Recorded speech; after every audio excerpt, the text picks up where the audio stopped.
I think I found the thing that is gonna help us all. I recently discovered a really great podcast that I think you're gonna love. It's called Sports Will Save Us All with Sasha Graham. And even if you're not super into sports, you will love this show. Sasha talks to plenty of athletes and coaches about their experiences, but she also talks to people you might not expect: dancers, reporters, cheerleaders, athletes with disabilities, sports psychiatrists, authors, filmmakers. Every week, it's a new and fascinating conversation that I think you're really going to enjoy. I think a lot of people are looking for non-political, non-controversial content right now to help sort of protect their mental health, and this podcast is a great distraction from all of that. You can find Sports Will Save Us All wherever you're listening to this podcast, or click the deals link in the show notes. Take a listen. Let me know what you think. A man accidentally cured himself of OCD in the worst way possible. It's another brand new episode of The Internet Says It's True. Welcome back. Welcome to The Internet Says It's True, where every week we learn something that sounds made up, but it's really true. Part of the WCBE podcast experience, available on all podcast platforms, as well as the NPR app and website. My name's Michael Kent. This is episode 214. Thanks for tuning in. That video of my guest interview with the guys from the Try This at Home podcast from last week, it's up on the Patreon. Visitors can see that there, as well as ad-free versions of the podcast and more. Thanks again to those of you who have supported the podcast there. If you'd like to become a Visitor, you can do that at any level, from $1 on up. There's even a free trial just to check it out if you want. That's patreon.com/Michael Kent. I am once again asking for your financial support. Thanks, Bernie. If you listen to this podcast and you want to rep the show, you can get a t-shirt or a mug over at theinternetsaysitstrue.com. Just click merch. That's where you can get all that. If you do that and you're a Visitor, you get a discount, so that's fun. Once again, you go to The Internet Says It's True and click merch, and you can see the products we have for sale there. I gotta get that t-shirt. Thank you, Homer. Thanks for listening to last week's episode about Lucille Ball and her claim. Of course, it was a bit of a different episode, but this week we're back to normal, an absolute 100% verifiable fact, and it's about an extreme way that someone changed their thinking. Like, imagine being so desperate to get something out of your head, say like if your mouth was playing the soundtrack from Armageddon and it just wouldn't quit, that it drove you to the absolute most awful and extreme action. And it's important here that I give you a trigger warning on this one. We will be discussing mental health, firearms, and suicide briefly. So if that sort of thing isn't something you want to hear, I totally understand. I get that. And if you want to skip this episode, that's totally cool with me. If you're okay with it, however, this is a really unusual story that I think you'll find interesting. There's a famous story of a man named Phineas Gage. Gage was a foreman for the Rutland and Burlington Railroad in Vermont, and his job was to oversee the construction of new railroad tracks and manage the crew who was responsible for both clearing the land and laying down the track. And he was described as a capable, responsible, and hard-working man, but also one who had excellent social skills and a kind demeanor. That's how he rose to the job position of foreman by the time he reached his mid-20s. The year was 1848, and the railroad crew was clearing land near Cavendish, Vermont. Part of the job was blasting rock out of the way to clear the lane for the railroad, and this involved drilling a hole in the rock, loading it up with explosive powder, then filling the rest of the hole with sand and tamping that down with a tamping iron. And the tamping iron was a 43-inch long iron rod, about 1.25 inches in diameter. On September 13th, Phineas Gage went to use the iron tamper, and he didn't realize that he had made a fatal mistake. He forgot to pour the sand in the hole. So instead of tamping down inert sand, he was shoving the iron rod directly into exposed black powder. The first thrust of the tamping iron caused a spark in the powder and a huge explosion. The ensuing explosion propelled the tamping iron out of the hole and directly back toward Gage. It entered his face through his left cheekbone, behind his left eye, and exited out of the top of his skull, landing several feet away. Remarkably, he never lost consciousness. He was talking with those around him despite having a hole through his head. But the reason we know about this horrible accident is because of what happened after the mishap. It made him into a landmark figure in the fields of neuroscience and psychology, and here's why. After the accident, Gage was able to recover physically. His speech remained intact, as did his comprehension and his memory. The problem was that he turned into a total jerk. Gone was the pleasant demeanor, the social skills, the work ethic, and the responsible Phineas Gage that everyone knew. He was reported to be unable to stick to plans. He was prone to outbursts of anger and indifferent to the feelings of others. He became unreliable in work settings, and he had difficulty maintaining relationships. Descriptions of him included being profane, irreverent, and impatient, all of which were stark contrasts to his previous temperament. The rot had damaged Gage's left frontal lobe. The shift in his behavior highlighted the role of the frontal lobes in regulating personality, decision-making, and social behavior. And this is what made his case a foundational study in neuroscience. The prefrontal cortex is critical for executive functions such as decision-making, impulse control, emotional regulation, and social behavior. The damage to this region is believed to be responsible for these profound changes in Gage's personality and behavior following the accident. Similar stories have happened throughout history. One of the more interesting cases was in the case of the man who became the infamous Texas Tower shooter at the University of Texas in 1966. Charles Whitman was later found to have a brain tumor near his amygdala, part of the brain involved in emotional regulation and aggression. And this discovery led some experts to speculate that the tumor might have influenced his violent behavior, causing him to lose control of his emotions and impulse regulation. And today's story is a similar situation, but sort of in reverse. It happened on November 11, 1983. It's a dark story, but one with a happy ending. And we'll tell that story after a quick break, including a message from a great organization run by my friend Reese. I'm Alive Mental Health Fair is the program of the visionaries behind the nation's first suicide prevention network, 1-800-SUICIDE, and the world's first virtual crisis center. These innovators have organized these supercharge events across North America since 2010, reaching over 250 college campuses. Many leading directors of student life and counseling services endorse I'm Alive because of the consistently positive outcomes, which educate young adults on recognizing warning signs, spark conversations about mental health and suicide prevention, and raise awareness. Tailoring the program to each unique venue results in higher student attendance, positivity, and greater sense of belonging and connection between students and on-campus support services. Check out imalive.org for information on the Spring 2025 College Tour. To learn more, visit imalive.org or click the link in the show notes. There was a time that humans used 100% organic products as healing balms and moisturizers for their skin. Well, I've partnered with an awesome company that wants to get back to those times. Fatco sells organic and responsibly made tallow-based skincare products. For centuries, humans used tallow in skin moisturizers and healing balms, but unfortunately, the topical application of these fats seemed to stop around the same time that animal fats stopped being considered part of a healthy diet. A lot of modern skincare products do more harm than good by stripping your skin of its natural oils. Let's change that. You can try them out now at fatco.com and get 15% off your order by using my promo code INTERNET. Go to theinternetsaysitstrue.com/deals for the link. If you love listening to this podcast every week and you want to show your support, that would mean a great deal to me. You can do that by becoming a Patreon member. We've got members at all levels, whether you want to pledge $1 a month or $10 a month. Just think about the value that you receive from this show. And if you like the histories and the stories that you learn about or the jokes that you hear, and if you think that they're worth it, consider signing up. For that, you get every episode ad-free and a week early, access to bonuses like the unedited videos of the guest appearances, and 20% off all merchandise.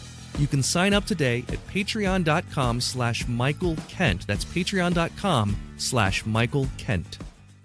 I'm John DeSando, host of Back Talk. This podcast is an extension of the long-running, award-winning movie review show, It's Movie Time. Back Talk features additional content and banter with guests about new movies. If you want more insight and information about what's playing now in theaters and online, find Back Talk at the WCBE Podcast Experience on WCBE.org. You'll be happy you did. Now that we're back from the break, I wanted to give another trigger warning. We'll be discussing topics of mental health, guns, and suicide. Most of the following information comes from one source. Well, it was reported in 1988 in a bunch of newspapers. The February 23rd edition of the Los Angeles Times, the Washington Post, just about every major newspaper ran this story, but I did some digging, and eventually I was able to track down the story's origin. They all quoted this psychiatrist, Dr. Leslie Solium. So I found his body of published papers, and I actually found the academic paper that he wrote about the subject. So this comes direct from the 1987 British Journal of Psychiatry, issue 151, and it tells the story of one of Solium's personal patients. The patient's identity was kept anonymous, but he refers to the man as George. At an early age, George started experiencing symptoms of severe obsessive compulsive disorder. He had come out as gay to his parents, and while his dad was accepting, his mom didn't handle the news well. His OCD started after telling his parents and continued through the age of 15 without interfering too much with his life. At those early stages, it just amounted to excessive hand washing, constantly checking things, and being obsessed with dirt and contamination. The older he got, the worse it became until he was admitted to the hospital for it. The treatments he was given didn't work. They had tried exposure therapy, response prevention, and supportive psychotherapy. His grades in school suffered, and a heavy cocktail of psychoactive drugs didn't work for him, so he ended up stopping treatment completely. He used to be a straight-A student, but his motivation had disappeared and his grades fell. He had no more drive. Feeling helpless, George had made several suicide attempts. At its worst, his OCD was so severe he couldn't continue with normal tasks until he did things like repeating 50 different chants to himself. His mother, with their already strained relationship, threatened to commit him to a mental institution, and when he told her how awful he was feeling, she said something along the lines of, "Go and shoot yourself." Sadly, this was a push too far for George, and he did exactly that. He was 19 years old at this point, and he had shot himself in the mouth with a .22 caliber rifle. Miraculously, he survived, and when doctors examined him, they found the bullet had lodged itself into his premotor cortex in the left frontal lobe, and fragments of the bullet were scattered throughout. He was left impaired when it came to the motor skills on his right side, and his speech was affected, but something else had happened. As soon as 3 weeks after surgery to remove the bullet, his OCD had lessened dramatically. George used to spend 4 hours doing bathroom rituals, the chants, and the washing of the hands, and that was now down to just 30 minutes. All of these OCD behaviors eventually went down to just 15 minutes. After 2 weeks, he considered himself mostly cheerful. He was still a neat freak, but almost all of his over-the-top OCD behavior had gone away. What's more, he found motivation in his life again and was able to complete high school. His grades were great, and he was described as calm and cheerful. His test scores improved, and looking at the data, Dr. Solium concluded there was no other explanation for the sudden behavior change than the sudden altering of George's frontal lobe. He had essentially conducted a leucotomy, which as far as I can tell is just another word for lobotomy, to his left frontal lobe. In a way, it was sort of a reversal of the case of Phineas Gage. George wanted to die, and in attempting to carry that out, he appears to have cured himself of the very thing that pushed him to those extreme measures. Now, it's important to note, this was a bizarre and extremely rare case. If you're feeling suicidal, please talk to somebody. There are many resources to consult, and I've left a few of them here in the show notes. It's important to know that there's no other record of this freak type of incident happening. It is not a cure. In fact, these types of injury studies have helped provide information to doctors about the function of the frontal lobe and the basal ganglia, and in very, very rare cases, surgical procedures are still carried out to sever the connections in small parts of the brain. Long gone are the days of rough and often unsuccessful lobotomies. These types of surgeries are only carried out between 10 and 30 times a year in the United States, and not all of them are successful in their goal of behavioral change. This particular case was like a crude, accidental version of this type of lobotomy. It's a bizarre case, like Phineas Gage, the railroad foreman. Nobody knows exactly what happened to George. His identity has remained anonymous, but his story has lived on. The internet says it's true.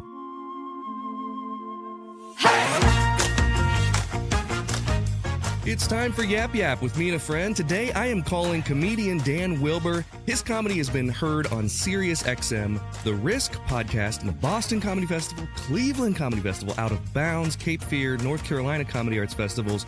He's also been an actor in sketches for College Humor, IFC, Funny or Die, MTV.com, all the places you know. What is going on, Dan Wilbur? How you been, man? That was so great, that intro. I forgot that I did all that stuff. You got good credits, brother.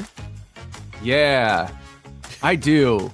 Please tell your favorite agent or manager about my credits. I just saw a great bit that you did about letting people know that you're not a jerk when you pass them on the street. Let's listen to that right now.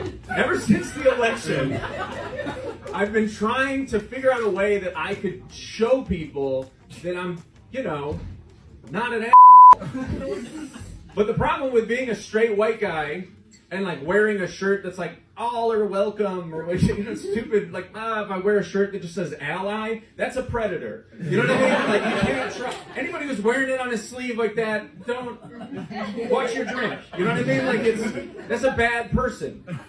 So you have to do it subtly. And so I figured out what I can do, and I sort of just did it on accident.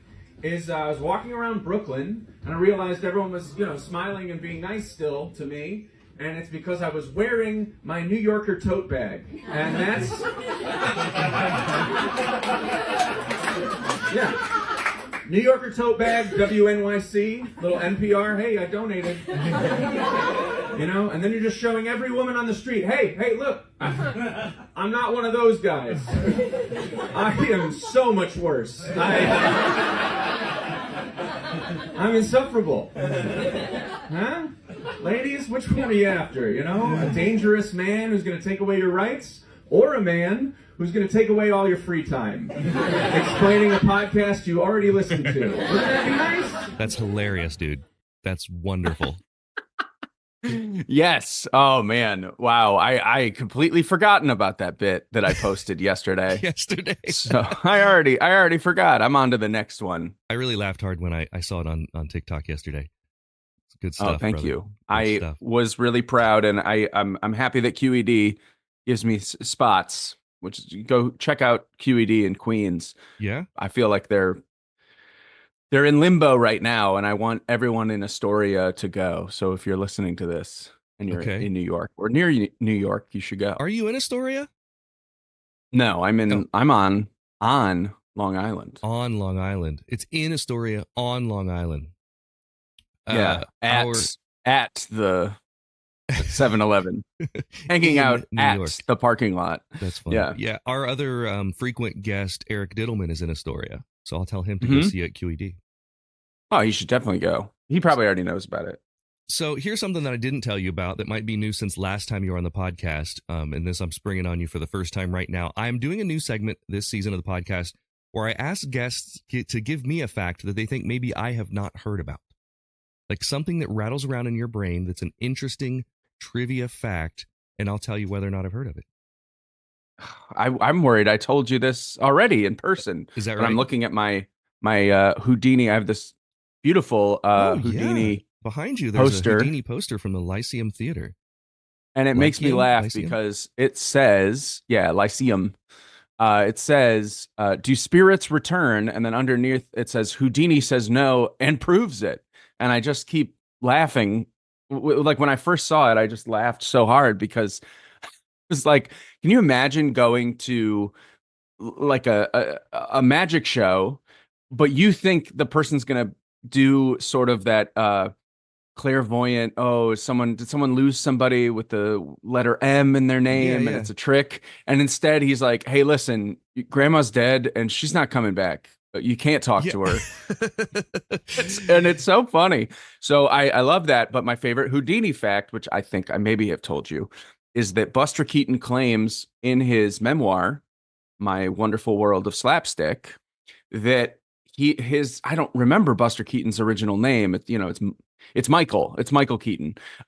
He he was sort of just a crazy child, and he was constantly, he's already in vaudeville as like a 6-month-old, and they threw his face into a brick wall or something, like as a bit, and he was just like a rough and tumble kid, and he fell down the stairs one day doing some prank, and because they were in vaudeville, Houdini was just in their house, and Houdini's just hanging out with the Keatons.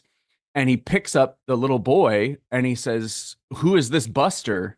And so they just started calling him Buster so Houdini gave Buster Keaton his name. Wow. And that's my interesting fact that I like. did not know that, and I don't remember you ever telling me that, and that's fantastic.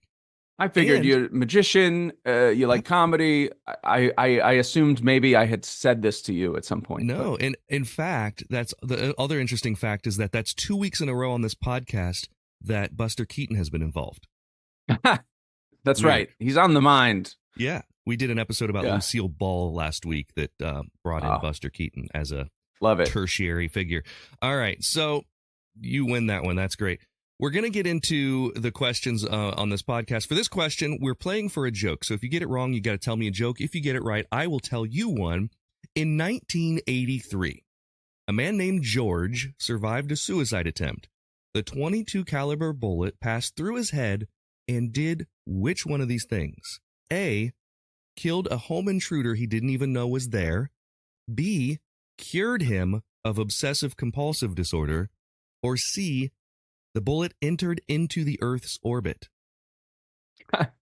I'm going to say, well, okay, can I process it for Absolutely, everybody? Please do. I don't think you can shoot a gun from living in Cleveland long enough and seeing enough skylights with bullet holes in them. Right. I know that some people on the 4th of July just be shooting those guns, right? And you can't send a bullet, especially not a 1983 bullet, into orbit. Okay. So we've got a 50-50 shot here. Right. C is out, and watch your head. Wear a helmet everywhere you go. I'm going to say B because I want it to be true. The answer is B. He was cured of obsessive compulsive disorder. And this was published in a journal in 1988 or 1987.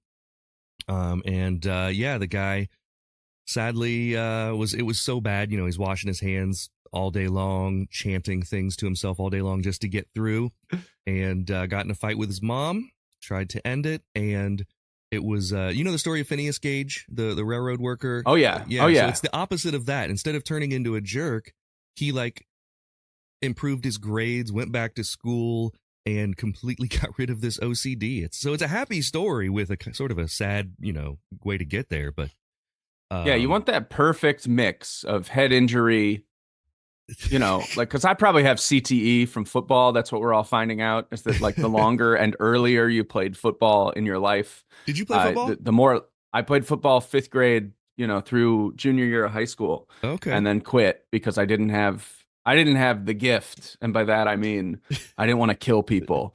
But if I kept hitting my head, I feel like I would want to kill people. Yeah, maybe. And so now I'm like, well, I think I have the right level of brain damage for comedy, but I would love to get just a little, just a little tweak in there in the frontal lobe. Just disconnect a couple Make me little stop neurons.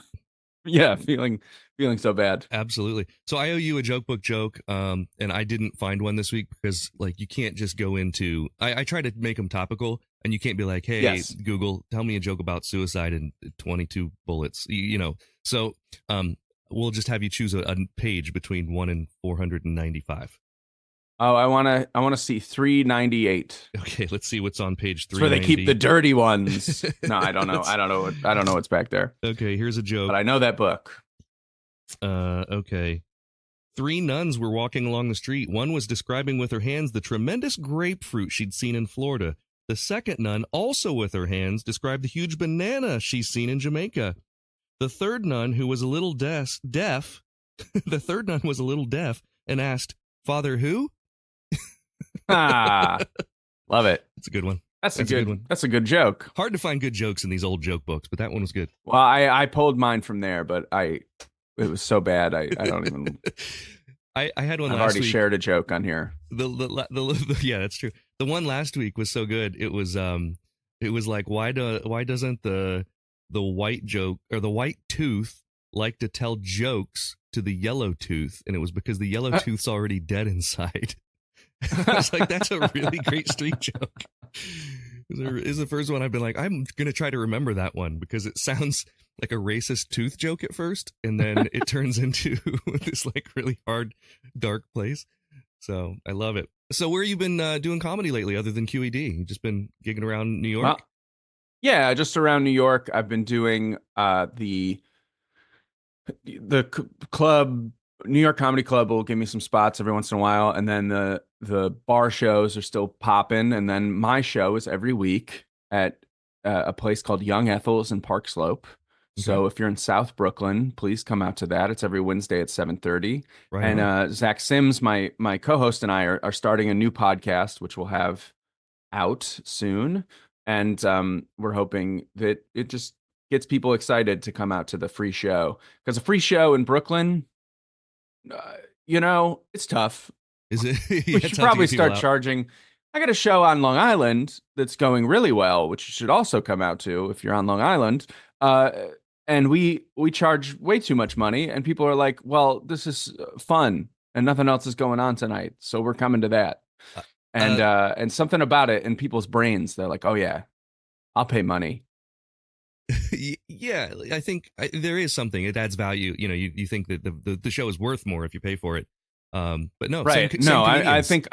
I think running a free weekly show just says a lot about my self-esteem and nothing else.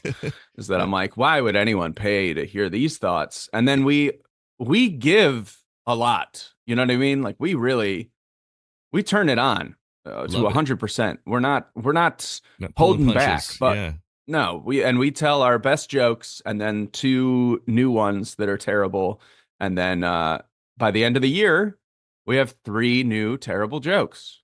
And that's the point of a free Brooklyn show. But other people's shows, I'm around. I've been doing, and I don't want to jump if this was another question of yours.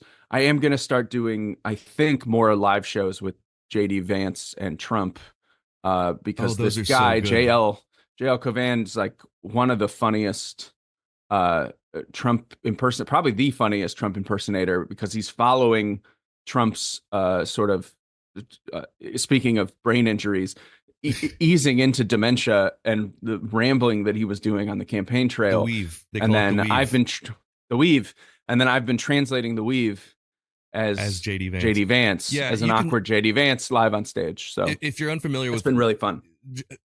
So Dan's TikTok has a lot of these videos that are just solo stand up to the camera as him as JD Vance, but they have done live shows where that same character comes out, and there are some clips on the TikTok and on the social media that Dan posts that are worth going and finding because they're super, super good. Question 2, for this next question, believe it or not, we're going to play for 20 million internet points. So if you get this right, you win 20 million internet points. You hear that, Reddit? Yeah. Yeah, absolutely. You hear that? That's years worth of Reddit posts. When your frontal lobe is hard at work, which one of these is it likely helping you to do? So when your frontal lobe is working, which one of these is it doing? A, write a to-do list and actually stick to it.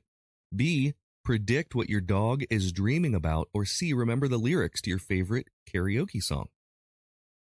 Oh, boy. Well, karaoke song actually sounds like maybe lizard brain repetition. Okay. What were the other 2? A was like rote memory. Write a to-do list and actually stick to it.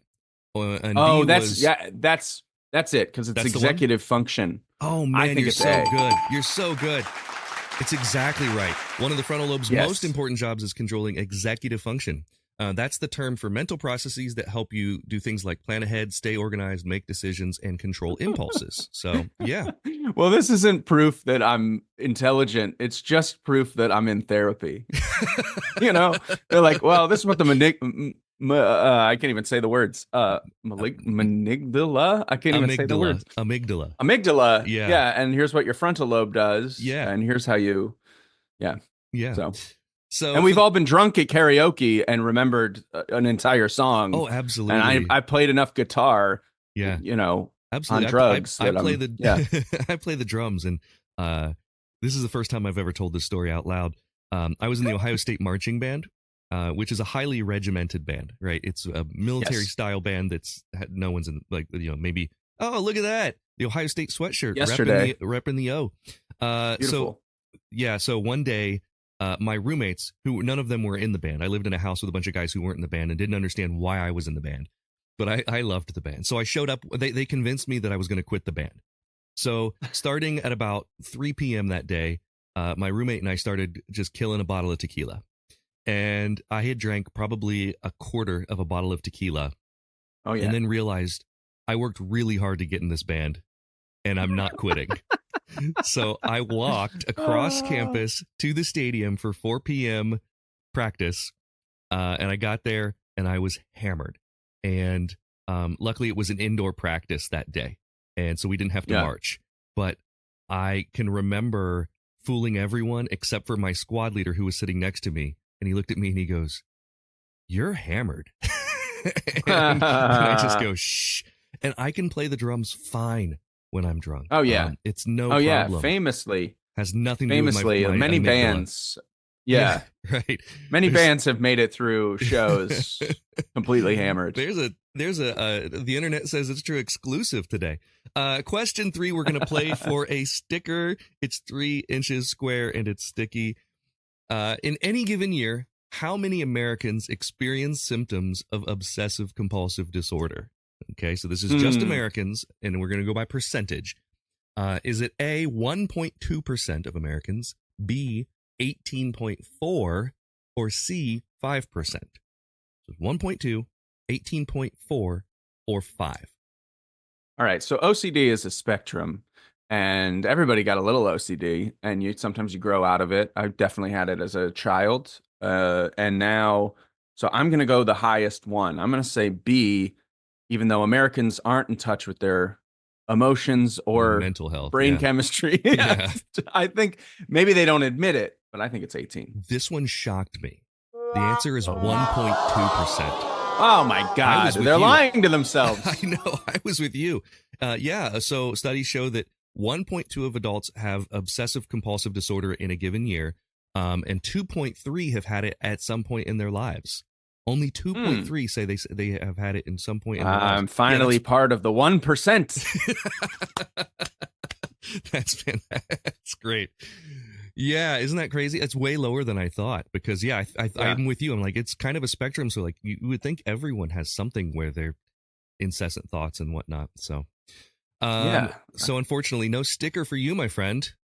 No sticker for you. You do have. I don't have to tell a joke. You can, exactly. You have the 20 million internet points. You can buy your own sticker with that, I think. I'm gonna go ahead and say, and I don't know how many active, how many people have heard me on the show before. I think that's the first question I've ever missed, and I'm gonna correct me if I'm wrong. The records. I don't know about that. I'm very upset right now. We're gonna have our archivist look into that. Yeah, please. I don't have an archivist. Question 4. we're playing for an audio Easter egg. You know what? I didn't change this from last week. So we're going to do it with you just like we did it with last week. We're going to keep it exactly the same. Normally, I change these stakes per thing, but I guess I missed. I wrote this on the plane yesterday. I listen every week. So, okay. So when you do you have this new podcast coming out. And we're going to do an audio Easter egg. So if you get this one wrong, you have to insert this following phrase somewhere without context in a future episode. And if you get it right, I'll insert the same phrase somewhere, which I did in this episode. I've already said it. So if you missed it, go back and listen. I have said this in this episode. The phrase is, quote, "My mouth is playing the soundtrack from Armageddon." That is the phrase. My mouth is playing the soundtrack from Armageddon. So the context there was that we did an episode about Lucille Ball claiming that her fillings were picking up radio signals and Japanese spies and stuff. So that's the my mouth is playing the soundtrack from Armageddon is something that somehow you get. If you get this wrong, you got to fit that into your podcast. Here's your question. I can hear it in my head right now. That's I don't even know. That's the score. I don't know the score. I just know the Aerosmith song. Yeah, you know the Aerosmith one. There's a lot of good ZZ. There's good ZZ Top song. Oh. There's a lot stop. of. You should stop now. I'll stop. I had it. I had the CD as a have child. just proved that you know every track to the soundtrack from Armageddon. There was a track that called Animal Crackers where they played the score over, back in the 90s, they would have these CDs that came out like with Titanic where there were lines from the movie over the music. Yes. They did it with Jerry Maguire and the Springsteen song. Yes. And they did it with Aerosmith. And so you had to listen like I'd be like, oh yeah, ZZ Top. I love this song. And then the next track would be like Ben Affleck talking about animal crackers. And I was like, this sucks. I'm hearing the Jerry Maguire one right now because it was like, oh yeah. Secret Garden. You had me at hello. Yeah, absolutely. I remember that. Not a bad song. They'd play those on the radio though with That Way. And oh my God. The one that what were you doing? I don't know if you were in Ohio at this point, but when I was in the marching band, back to another marching band story, we went to the national championship and won. And they played Lose Yourself, Eminem's Lose Yourself, with clips from the game inserted into the song throughout. It was like a radio edit that they did, like the local, nice. Top 40 station did. And it was exciting. People would be like, play, request it and stuff. So, all right, here's your question. Which one of these was OCD called before the label Obsessive Compulsive Disorder? So was it A, compulsive habit syndrome, B, anxiety neuroses, or C, persistent thought disorder? This is the hardest question of the quiz today. So A, compulsive habit syndrome, B, anxiety neuroses, or C, persistent thought disorder. Well, persistent thought disorder sounds too contemporary because there is unwanted thought syndrome. And syndrome sounds old. Like oh, they got the syndrome. I'm going to go with A. With A. Yeah. The answer is B, anxiety neuroses. It's a hard one. It's a hard question. So this shifted in 1980. DSM-3 came out and introduced OCD as a distinct diagnosis, separating it from the broader anxiety neuroses, which leads me to think anxiety neuroses is still a thing that they use, but this is a type of anxiety neuroses called OCD. So there you go.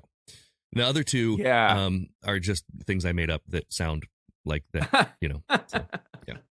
Yeah, what if it was just like the name of a place, the Havana syndrome is the new one. That's the newest one I can think of. He's got the Cleveland disease. He's got the Cleveland neuroses. Yeah. Walking Cleveland neuroses. Yeah. He's muttering to himself. He just complain about the Browns and smell like pierogies. And oh, how great is Jameis Winston right now, though? Jameis Winston is so much fun to listen to in interviews. He's providing so much great content online, and it doesn't matter how good or bad the Browns are as long as they keep interviewing him. It's really good.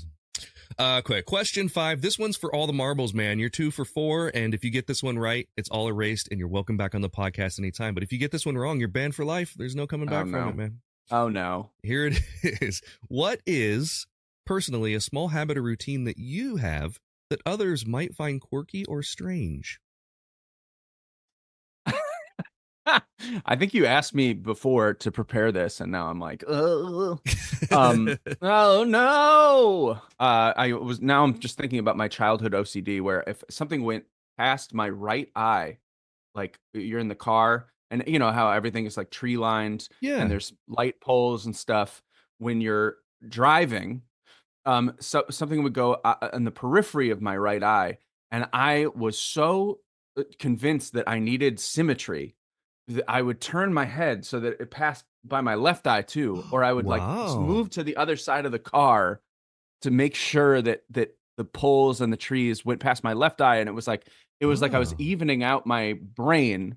So that's an old one. That sounds like OCD thing. Yeah. And my mother's a doctor, and I told her later, and she was like, "Yeah, that's OCD. Like you should have." Wow. And I was convinced like something bad would happen if I didn't do it. Like all the things that a nervous child, they just thought I was like a nervous kid.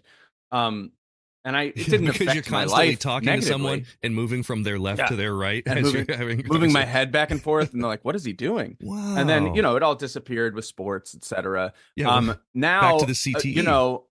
The habit. Yeah, I mean the habit I'm proudest of is that I wake up in the morning and I do morning pages, the artist's way, the artist's way morning pages, and I actually focus at least for like a single notebook page, and that I don't write, I hate myself on there all day anymore. And I'm just, I'm proud that I've stuck to that discipline. And I was in a job interview and they were like, "What are you talking about?" So I know that it's something that maybe people don't do or haven't heard of. Yeah. So if I said I wake up, it's as granola as saying like I woke up and I meditated, and I did it every day for a year, and that's fine. But this is writing, and it works. If you're not familiar, this is from a book by Julia Cameron called The Artist's Way. It's like a spiritual guide to awakening the artist within, or something along these lines. And I have said several times within the last like 2 weeks that I need to pick that book up out of my bookshelf and read it again, because I've been struggling with passion, creativity, motivation to write. And one of the things, there's a lot of regular habits that she says to do, but one of them is just wake up, write one page. Doesn't matter what it is. It could be what your thoughts are that day. It could be jokes, could be a story in your head, could be a poem, but you just write and learn to enhance that connection between your brains and the pen. So you're technically supposed to do 3 full notebook pages every morning. Is that right? Like I don't think look I've ever at a done mountain 3 or whatever. Well, it's supposed to be 30 minutes or 3 pages, and I find myself pausing and thinking more than I used to, which helps me from just sort of scribbling gibberish, which is what you're supposed to do. You're supposed to like clean your brain out. Yeah. In the morning. Dump. Well, that's a right answer. Oh, and I have a CPAP machine. How about that? Okay. I have 2. Yeah. I know. I remember you told me like a decade ago. Yeah, I've got one. I've got one for home. And then I've got the little travel one. So that way I don't have to, when it's 4 a.m. and I'm leaving for the airport, I don't have to like pack up my CPAP anymore. I just have the one already ready to go. That is very smart. It's a little bit of an investment, but it's so worth it. And I feel like I'll die if I sleep without it now. So this is what it's like being an adult, man. All right. Well, dude, thank you so much for making the time this today for this episode. And it's been a while since I've had you on. And so if you want to go check out Dan Wilbur, it's Wilbur, Wilbur. You can go to danwilbur.com to see his schedule and the clubs that he was talking about. But definitely follow his socials. Check out the stuff that he's posting on TikTok and other places. You on the Blue Sky yet? I'm on Blue Sky. I'm on Threads. I'm on all the works. What do you like better, Threads or Blue Sky right now? I'm just getting more traction on Threads, and I feel like they're better at sort of posting your stuff to something topical. Sure. So it's like watching the Martha Stewart doc, and I type the word Martha, and Threads like feeds it to people who are also tweeting about tweeting. Look at that, it's so ingrained. They're both very like echo chambery, which is a thing that a lot of people are discussing right now. But I have found that on Blue Sky I posted a bird picture, and now my entire feed is bird pictures. So I'm not sure if that's good or bad. Something's gonna it'll change, I think. I mean, the algorithm on Twitter even would change, and it was like for a while, right when Elon bought it, nothing was funny anymore. Like there was no funny, weird stuff, and it still existed. You had to like seek it out. Sure. And now my Twitter feed, I deleted it from my phone, but I haven't deactivated it. Same. And I'm like, when I look at it though, it's still just a bunch of funny people. So I know that there's something on there it's still showing me what I want to see. Sure. And now on the other ones, they're just sort of corny. They're just like, they're okay, but they're not like weird. Like I need the weirdos. I need to find the weirdos again. And follow them. Yeah, absolutely, man. Well, it's been great having you on, and thanks again for joining. Thank you. That's all for this week. Thank you so much to Dan Wilbur for being my guest, and thanks to you for listening. The following is a voice recording of Phineas Gage before the accident. Thank you for listening to The Internet Says It's True. To listen to episodes ad-free and a week early, support us on Patreon. You can do that at patreon.com/Michael Kent.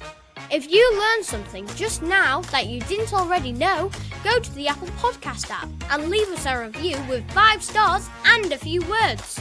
That helps us a ton, because that's how the algorithm works. I don't know what an algorithm is, but just do it. See you next week for a brand new episode of The Internet Says It's True!